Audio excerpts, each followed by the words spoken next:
Okay. Hello, everyone. Welcome to yet another session of Conversations with Authors from Cheche Books. And today we are honored to have with us a literary great, Leila Aboulela, as we are commemorating, I believe, week 2 since her latest novel, River Spirit, came out. And just to read what the publisher Saqi Books decided would be the bio in this book. Leila Aboulela is an award-winning novelist whose work has received critical recognition for its distinctive exploration of identity, migration, and Islamic spirituality.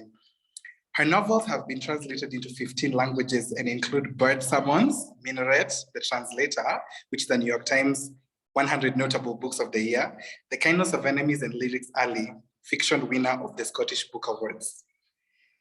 Aboulela was the first winner of the Caine-Prize for African Writing, and a short story collection, Elsewhere Home, won the Saltire Fiction Book of the Year award. Aboulela grew up in Sudan and moved to Scotland in her mid-20s, where she now resides. And in conversation with Leila Aboulela is Donica, I don't know how to spell your second name. Merhazion. Merhazion, who is an educator and a writer, whose novel, Born at the End of the World, is what people like to call an autobiographical novel, a novel that should be coming soon, a novel that promises to break us apart, and we should probably hope that by the end of the tale, we will be put back together again. So Donica, the floor is yours. Thank you. Thank you. Let me begin by thanking Leila for joining us. What an absolute pleasure and honor to be talking to you today. I just finished your book and I'm still reeling from like overstimulation from all the things that I've learned. So thank you so much for joining us. And I was at your Instagram live as well last Thursday, and I heard you just talk about how important it is to have more and more of these books coming from our region, more and more, just to encourage not only writers to write more, but readers to read more. So thank you so much for taking the time to talk to us. I'm very excited to talk to you about this book and hopefully not let any cats out of the bag so people can go out and read it as well. Oh, thank you very, very much. It's very nice to speak to you and to hear your, response to the book. It's still new, so, you're one of the first readers, so that's very exciting.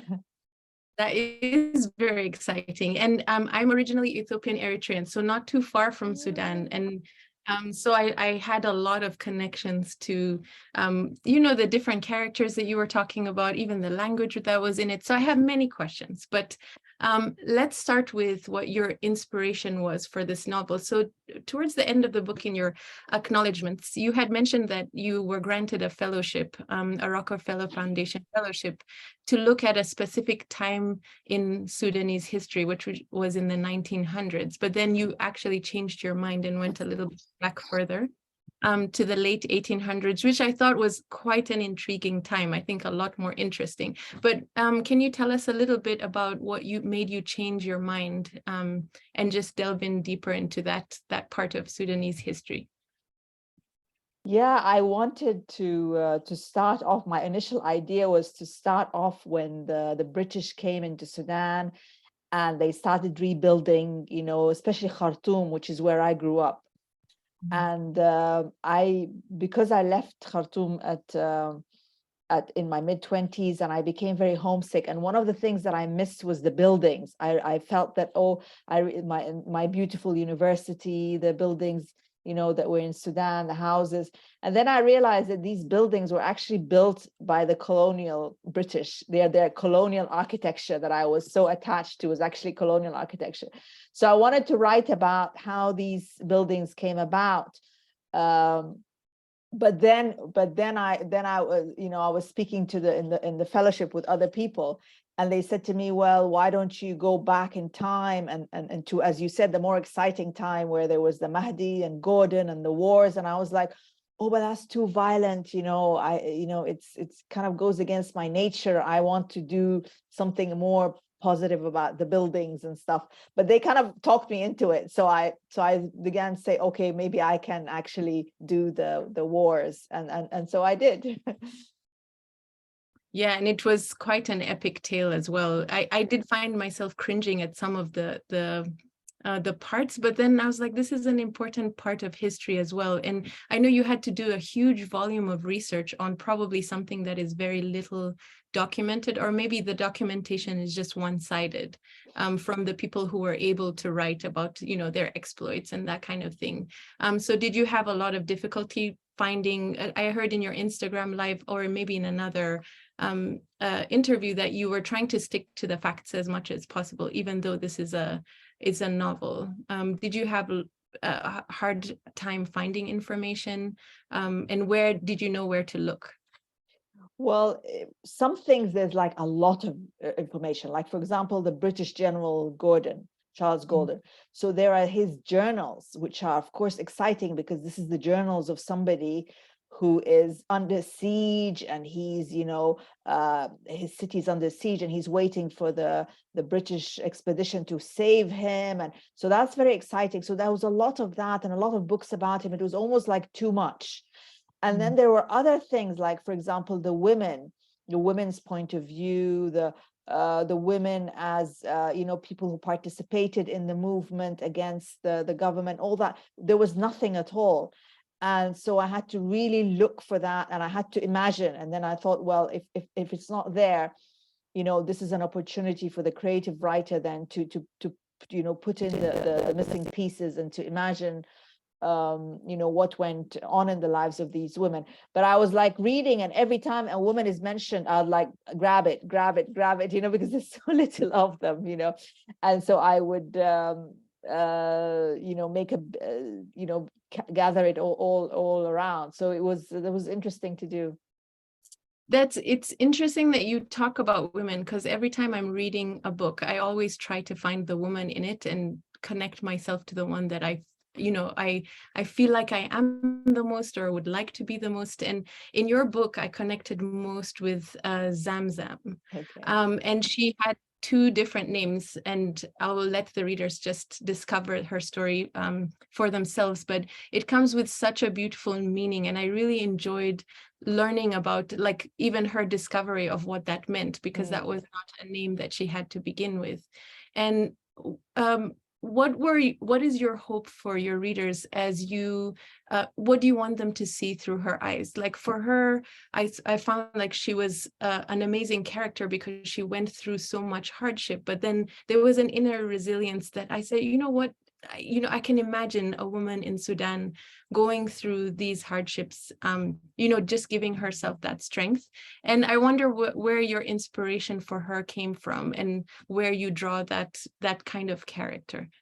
Yeah, well, I was doing the research in the archives at Durham University, where they hold the Sudan archives, and I came across this bill of sale for an enslaved girl.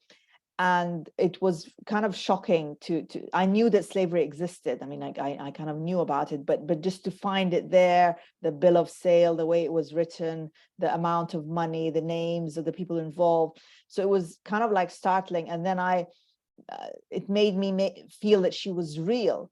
And so I imagined her that way. And of course, growing up in Sudan, in almost every family, there were people from slave descent. So I knew people like that, and I came across them, and I had interactions with them, and I knew them personally. So I think that also played into it. But I was never, I never really, as I was growing up in Sudan and I was meeting people who had slave ancestry, I never thought of them as being enslaved in the same way that we saw all these films, Roots, and all this, the North America sort of slavery experience. Yeah. So go ahead. So that then I started to research, and I said, oh no, well, it's time for me to kind of study this time in history. When I was reading about her, I was connecting to a time that I went with my family to the coastal town in Kenya called Mombasa. And we went to visit an old Portuguese fort. It's called Fort Jesus. And in there, very much like your research, there was a lot of information about the Portuguese, when they came, when they left, and all that kind of thing. And I also found myself wondering, well, what about the local population? So of course I went to school and went down a deep rabbit hole and discovered the East African slave trade, and it just was completely shocked at how large and all-encompassing it was, and that countries like Oman didn't even abolish slavery until the 1970s. So it's pretty shocking. It is pretty shocking. Yeah. But going back to Zamzam, one of my favorite lines that I highlighted, I was like, oh, I love this character, is where you say she has pushed herself, her way into a space where there's not a single woman. There's nothing to be afraid of. She has transcended shyness, politeness, anxiety, even femininity. And I was like, oh, that's such an amazing line. I had to read it over and over again. And it's actually something that us women have to tell ourselves every day, even in the modern world, right? Where you're pushing barriers, you're going into unknown spaces. So I thought that was a really amazing line. For there. And I recognize many spaces these days where we have to coach ourselves and tell ourselves that. So that was awesome. And as I was reading, I was looking also very much into the language that you used and the language choices that you used. And there's some words you choose to explain to us in some ways through the character, and some you just drop in there and then move on and leave us to kind of deduce for ourselves what it is. And my native language is Tigrinya, and I found, I was smiling as I found familiar words in there. Okay. Yes. Such as what? There's Tigrinya, yeah. So one of the words that I was looking at is, it's in Through the Eyes of your character, the character Musa. And he was talking about zikr, and zikr in our language means to remember. Yes. In the book, you talk about also something very, very similar. I was like, oh, you know, our cultures and traditions are so similar, even across countries. And even Musa himself seemed to appreciate the beauty of the language in the word. And it actually made me connect with him a lot more, like especially in his young days. And Musa is a very, very complicated character. Can you tell us a little bit more about him and where you drew inspiration from to write about him? Well, this is a bit of a spoiler, but the idea was that when Gordon was assassinated, nobody knew who had actually assassinated him. And this is because the revolutionaries who were under the guidance of the figure of the Mahdi, he had issued orders that he wanted Gordon alive. So he told them, when you enter Khartoum, so this was, they've had the city under siege for a long time, and they were, you know, going in that city to take it over. And he said to them, I want him alive, and I don't want him killed. So when he got killed, then nobody came forward and said, I killed him. And so it was always a mystery who had actually killed him, and why did they kill him if they were told not to kill him. So I then wrote, so I thought, okay, I'll write the story of this assassin from the beginning and take us, you know, from the beginning up to this point in time. So it was, you know, following the character from the beginning, when he started as a young boy and he joined the movement, and then he came up and all that, and just following his tracks and being inside his mind. It was difficult. This was a difficult character to write about, because he was the least sympathetic. He was the one who was, you know, violent, and the one who was the kind of the fanatical one. But at the same time, I wanted to give him to kind of respect his humanity, and to respect the reasons that he would do something like that. And from the reading that I did, it was easy to see, it was quite straightforward to see what what attracted him to the movement. That was quite plain to see. But just making him into a sympathetic character that the reader could kind of identify with and care about is that required kind of some skill from me. Yeah.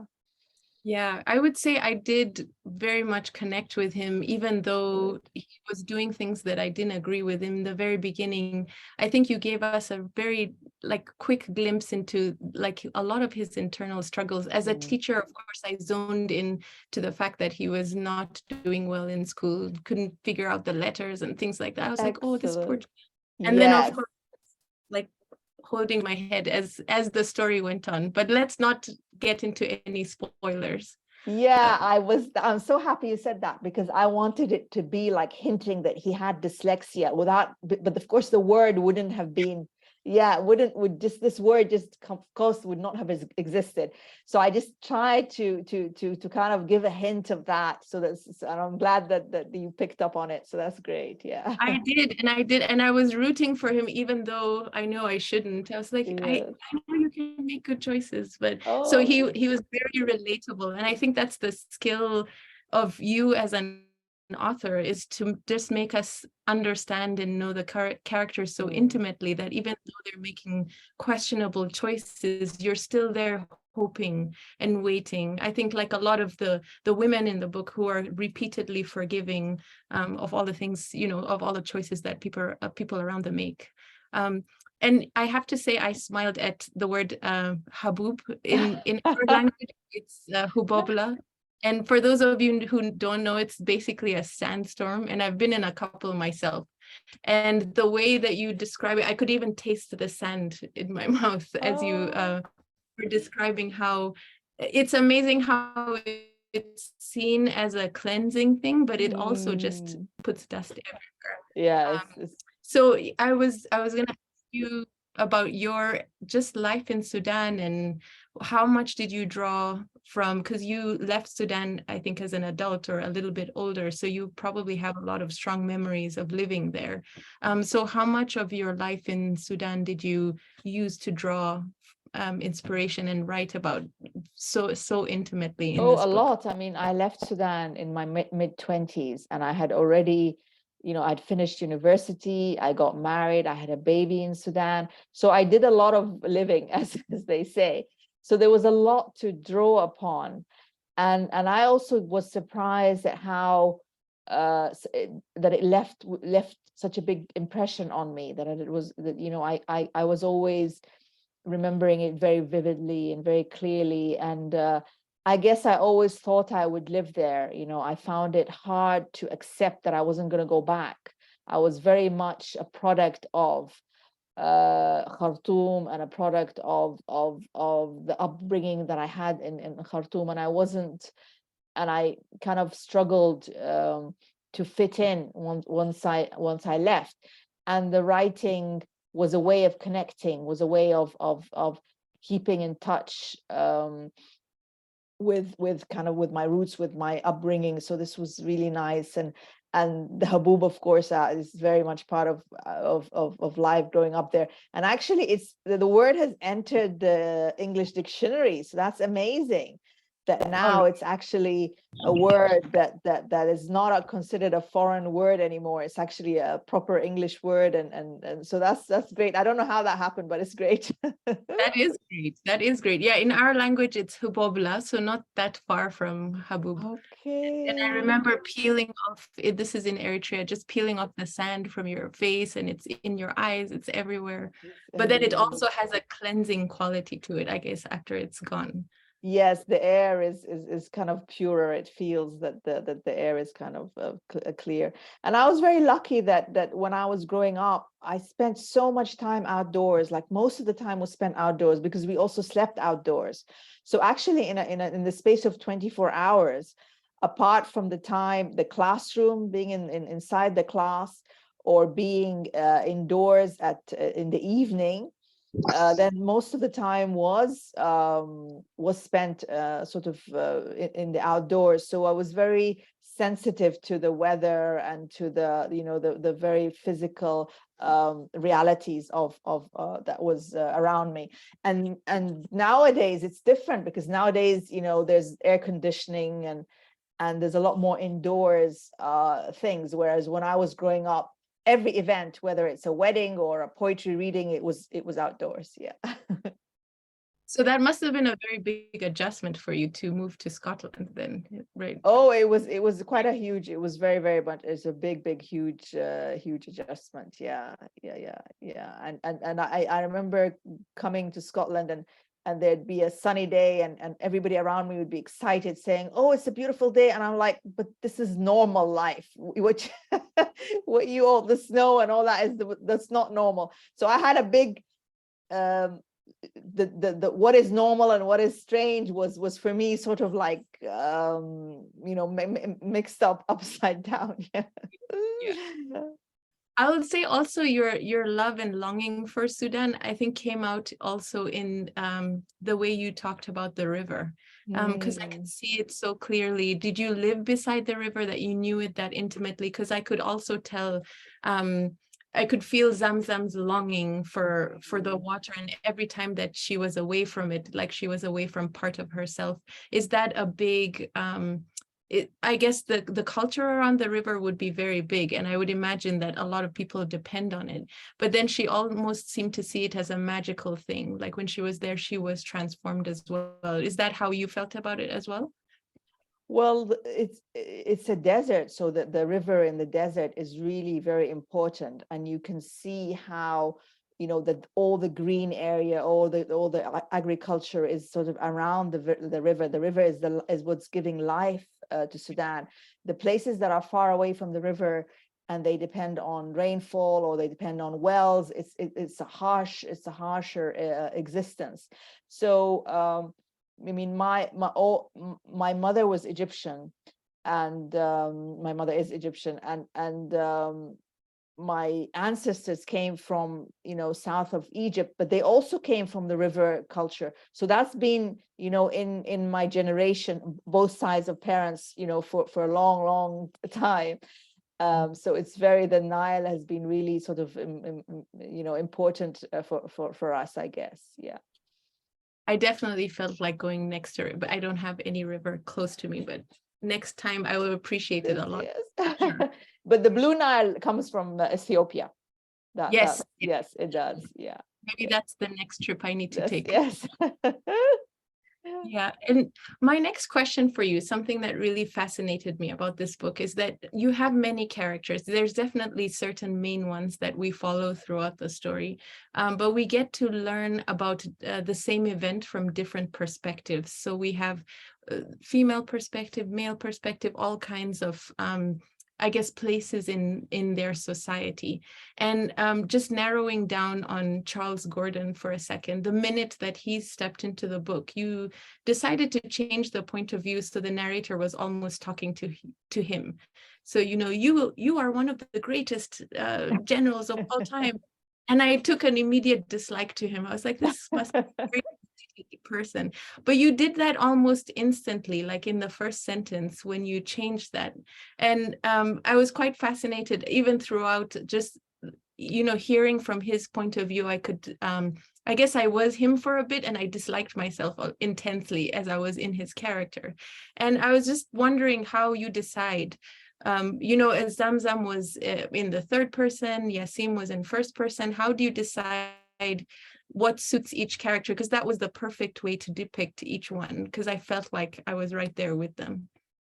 Yeah, I wanted kind of to distinguish between the characters. So I thought it will add some texture if sometimes the characters in the first person, sometimes the third person, sometimes the past, sometimes the present. So I've got different characters just to have a variation in the voice.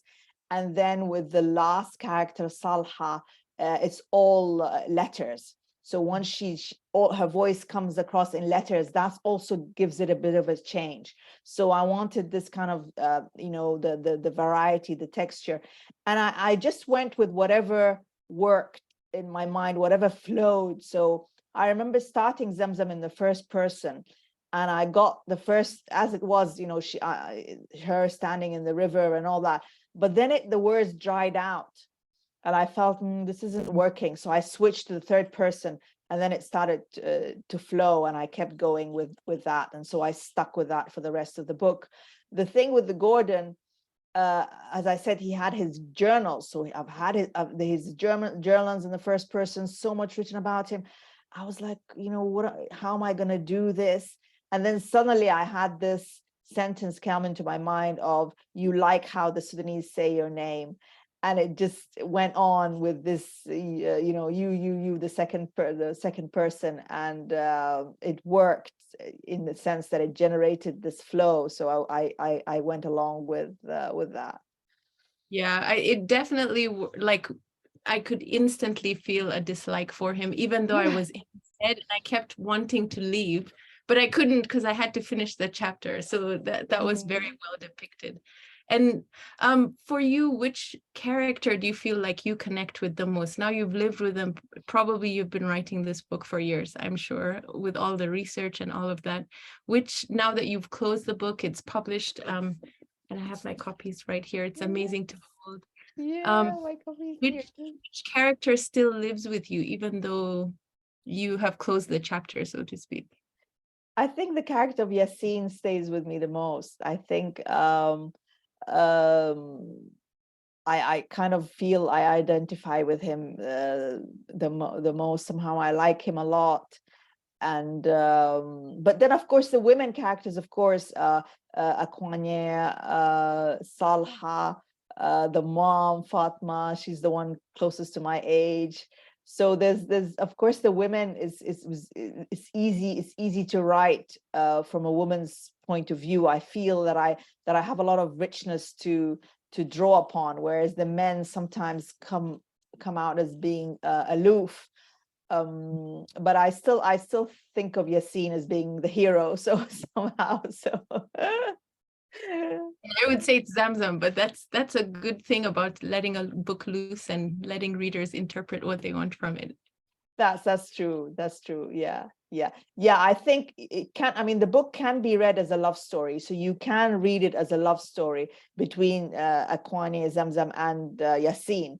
So she's in love with him. They're in love with each other, but and they keep getting separated because of the wars, or because sometimes decisions they make themselves, or other people separate them, and so they're coming together and moving, and coming together and moving, and a reader could follow this all the way through. I mean, that's one way of reading the book, as just as a love story, and taking it from the beginning to the end in that way. Yeah. And what are you hoping, like, by the time a reader closes this book, what are you hoping that they will walk away from it? So we've heard that you've tried as much as possible to be historically accurate. You've brought in so many characters to look at this one point in time in Sudanese history that's quite pivotal, that changed the trajectory of the country.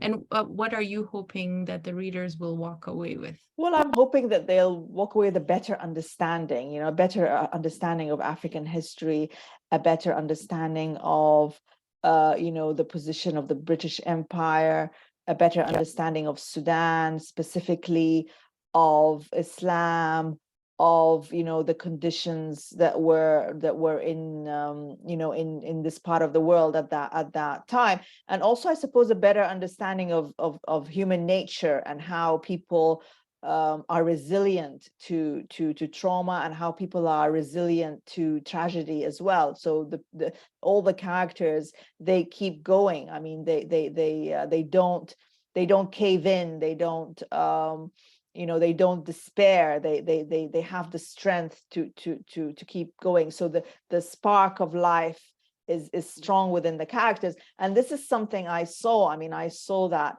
you grow up in a country like Sudan, where people have so much hardships and so much poverty, and yet people sing, they dance, they go to weddings, there's still the spirit, the kind of the spirit is strong.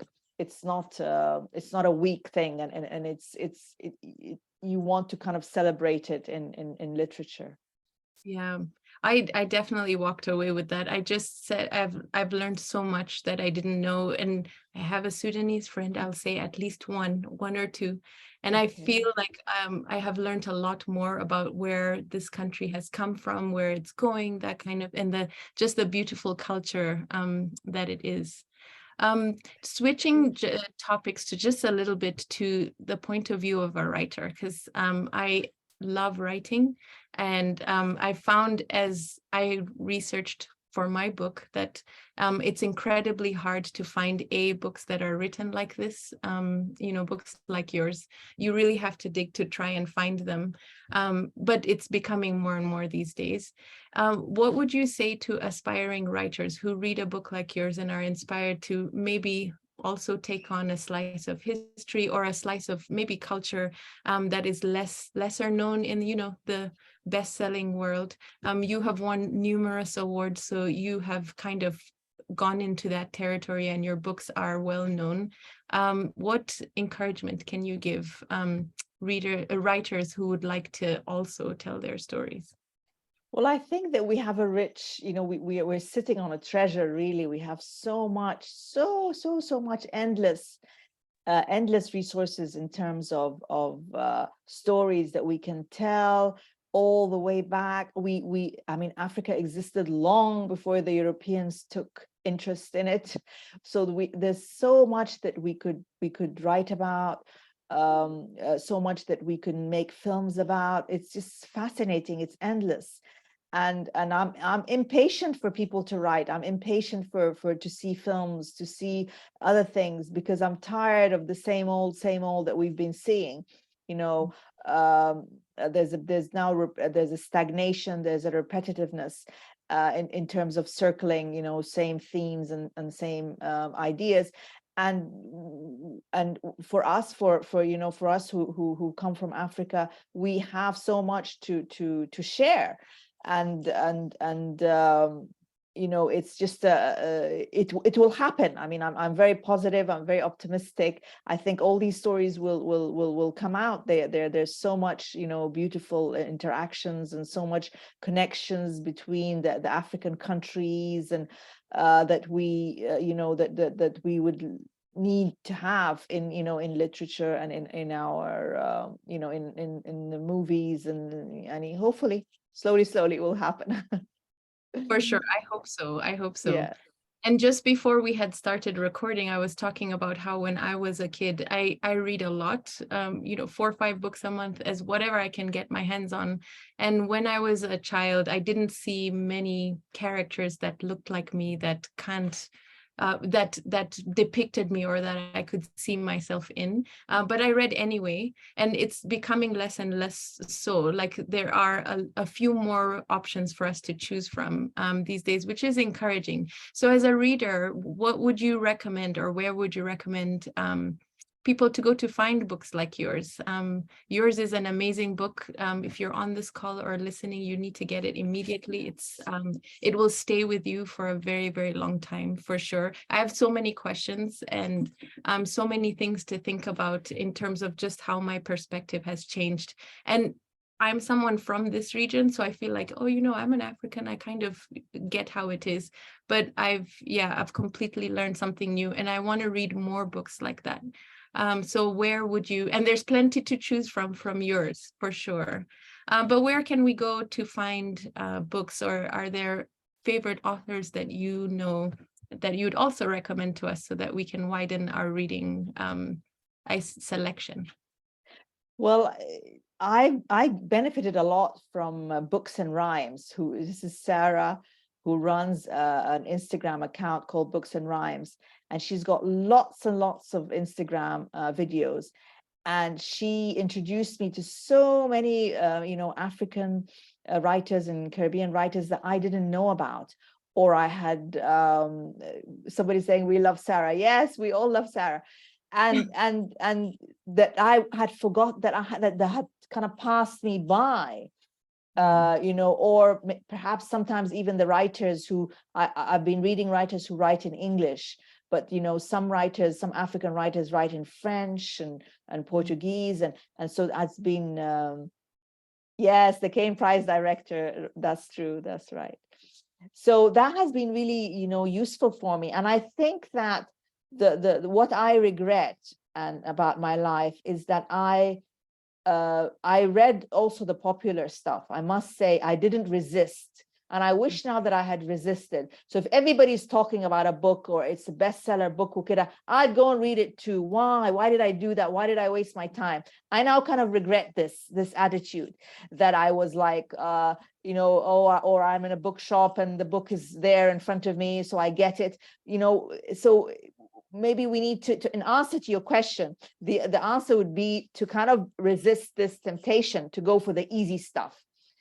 And to actually direct our reading, the way Books and Rhymes tells us to, with focusing on the classics. First of all, there's so many African classics that we haven't read. I mean, in Sudan, for example, Tayyib Saleh is the big name, Season of Migration to the North, and yet I still meet people who haven't read Season of Migration to the North.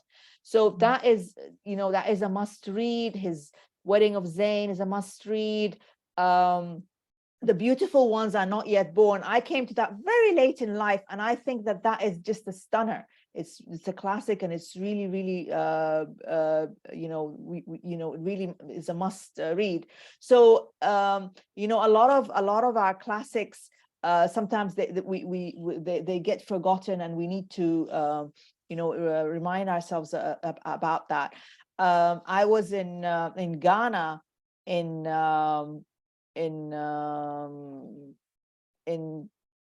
when was it, 2015 or something like that, not so long ago, maybe 5-6 years.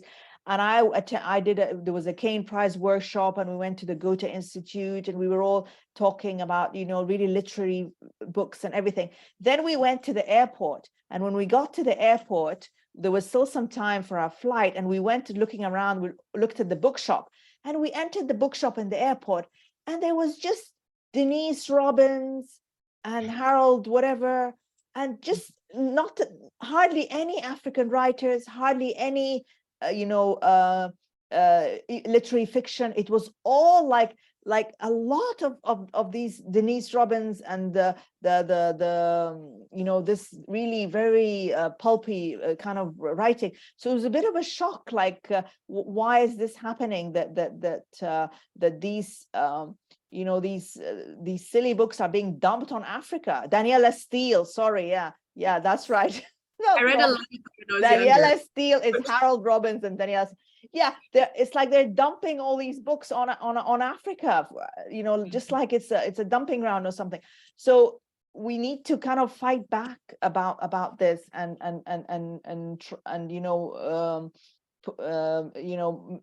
take control of our reading and what we also watch on television. Yeah. Absolutely.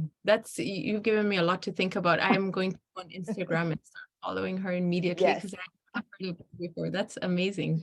I am mindful of time, and I know there are some people on the call that might be wanting to ask you questions. So I'd love to open it up to anyone. I saw someone write that they can't wait to read the book. Buy it immediately. If you don't have it already, you will not regret it. It's amazing. And I also recommended it to my book club, because as soon as you put a book like this down, you're like, okay, who can I talk about this with? And of course, you have to get your book club friends into it. So I'm hoping they'll pick it up very quickly. So yeah, if there is, I am not in control of the mic and all of that, but if there are any people who would like to ask Leila some questions, the floor is yours. I think we have about 20 minutes or so. Thank you once again for taking the time. It's really such a meaningful story. And I know this book is also going to do very well. Thank you. Thank you so much.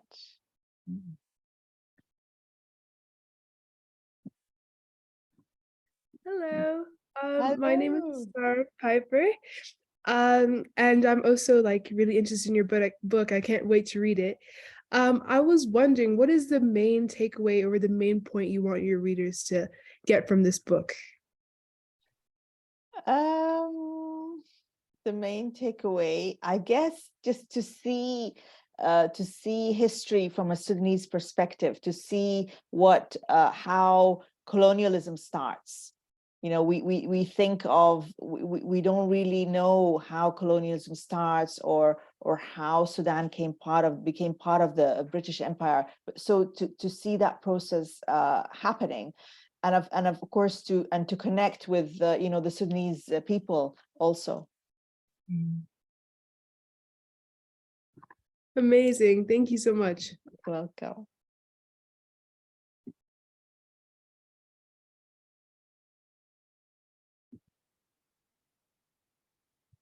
Any other questions? All right. Hey. Oh, there we go. Hi, very lovely. Hi. Thank you for this interesting conversation. So I'm calling in from Kenya. And my brother recently moved to Sudan to work there. And I remember us having a conversation and then him telling me to visit.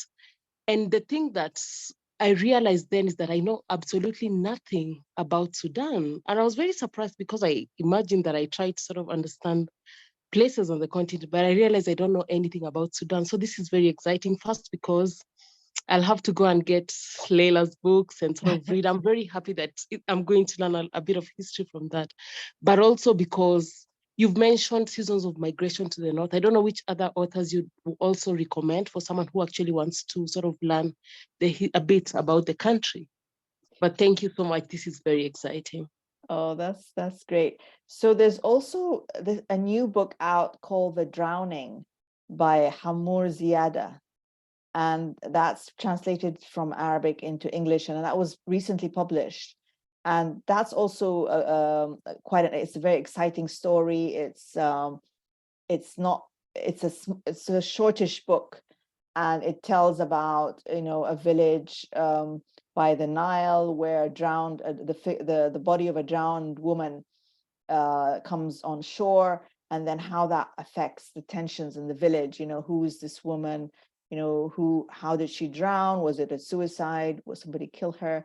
And how all the villagers kind of react. So it shows very much the kind of the strict conditions that women face in some of the northern Sudan villages. It's set in the 1970s, and but it's really thrilling. It's really a great read. So I would recommend that.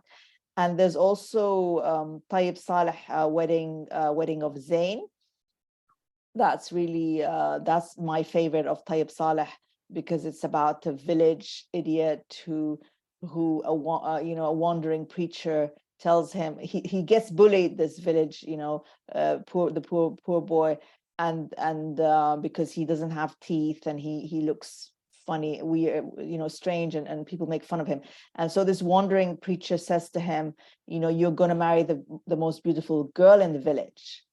And so we read the story. Is this prophecy going to take place? Is it, so it's kind of exciting.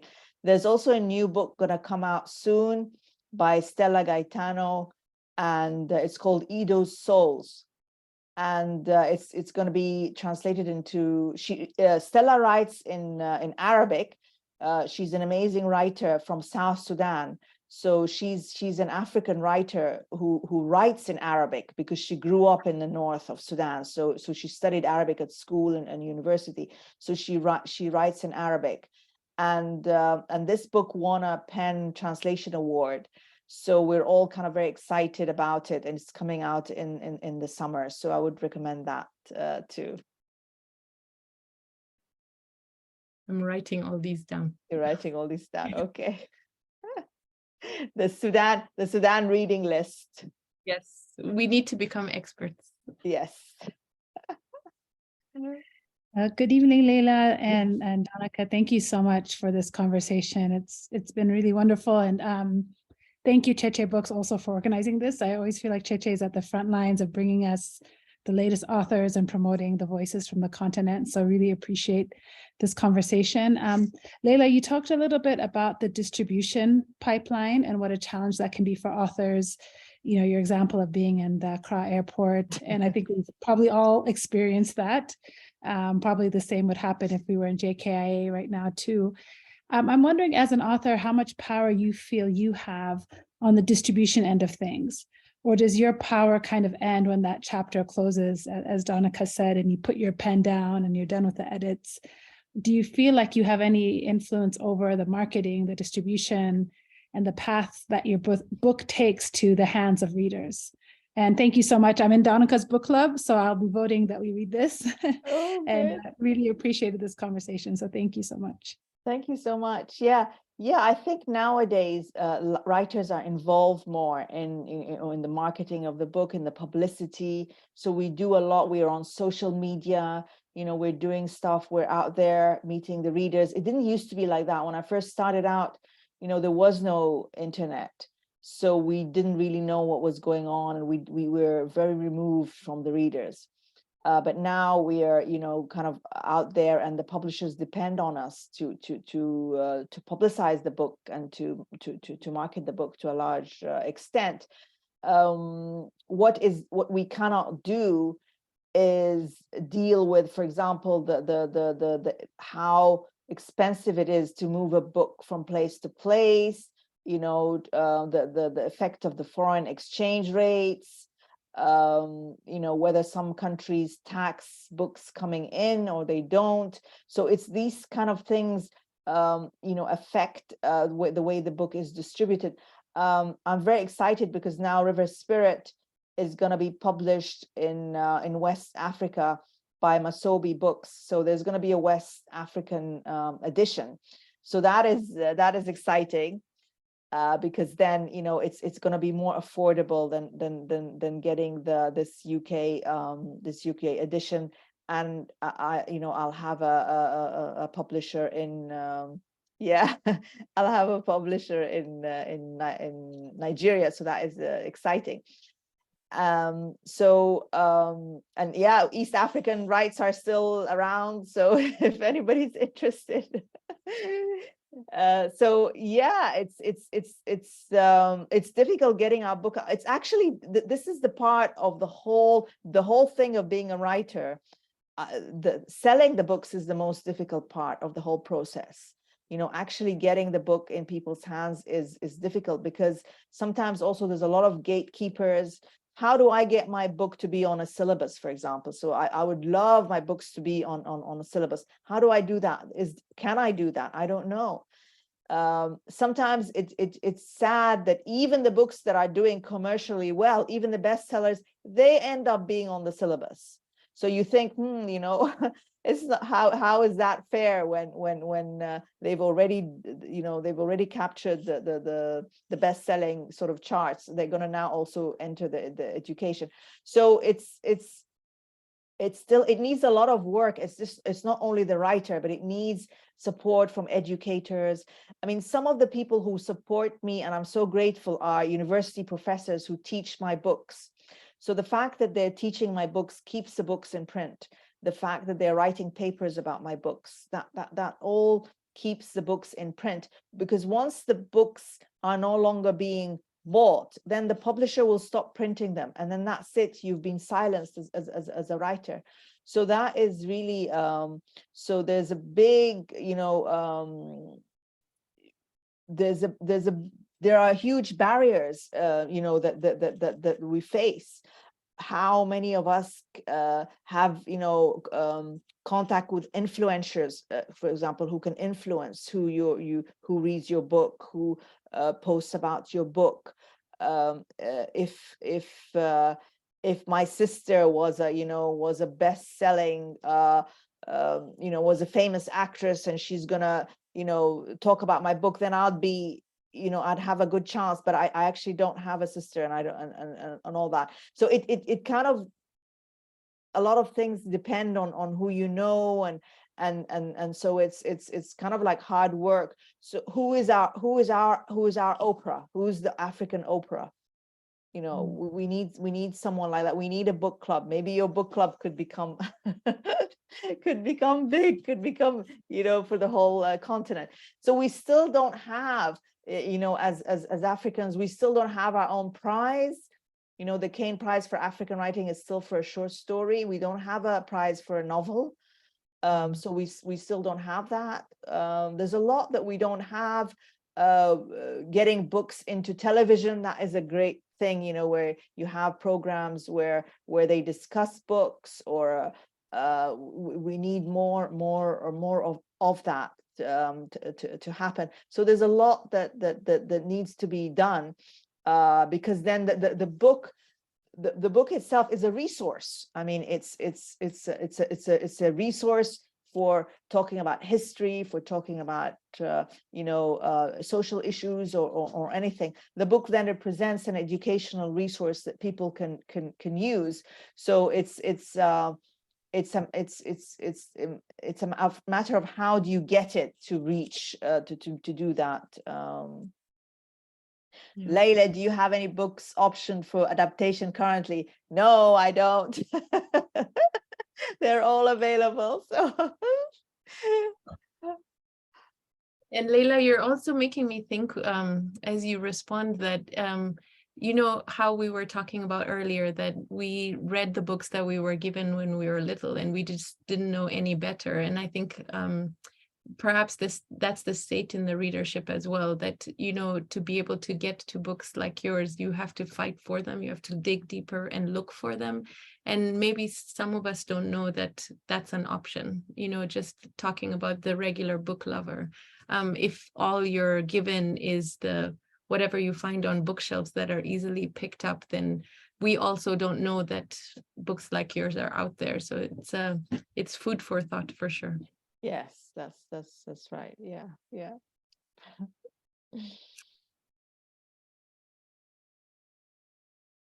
We have a few more minutes. Are there any other questions that you might have for Leila?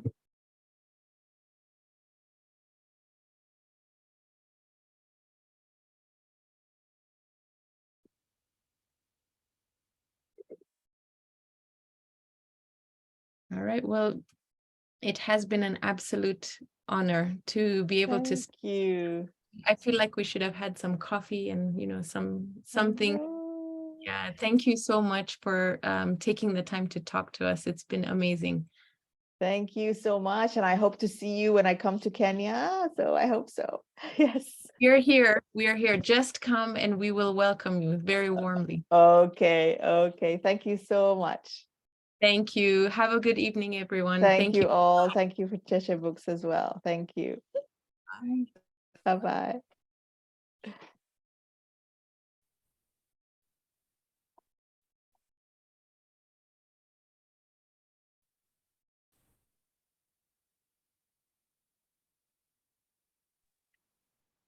All right. Leila, thank you for joining us. Thank you. I think she just signed up. Thank you very much. But so much, Donica.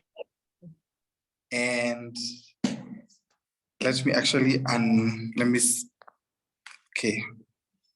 Stop recording. Stop.